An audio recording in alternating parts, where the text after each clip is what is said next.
మా పిల్లలు చాక్లెట్ తినాలనిపిస్తుంది మమ్మీ, లాలీపాప్ తినాలనిపిస్తుంది మమ్మీ అని షాప్కి వెళ్దామని అయితే గోల చేస్తున్నారు.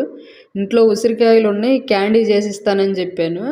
ఫస్ట్ ఉసిరికాయలని అయితే నీట్గా కడిగి ఇలా ఆరబెట్టుకోవాలి. నెక్స్ట్ ఒక గ్లాస్ వాటర్తో అయితే మనం ఉసిరికాయలని స్టీమ్ చేసి పెట్టాలి. ఓ 5 to 6 minutes అయితే బాగా స్టీమ్ చేయాలి. ఇలా ఉడికాయో లేదో చూడాలి. నెక్స్ట్ అయితే సీడ్స్ తీసేసి అవి మిక్సీ అయితే పట్టేయాలి. మెత్తని పేస్ట్ లాగా ఇలా మిక్సీ చేసుకోవాలి. మిక్సీ చేసిన తర్వాత మనం ఎంత అమౌంట్లో అయితే ఉసిరికాయలు తీసుకున్నామో అంతే అమౌంట్లో కలకండని అయితే ఇలా కలుపుకోవాలి. దీన్నంతా మంచిగా ఒక 1/2 hour వరకు లో ఫ్లేమ్లో బాగా ఉడికించాలి.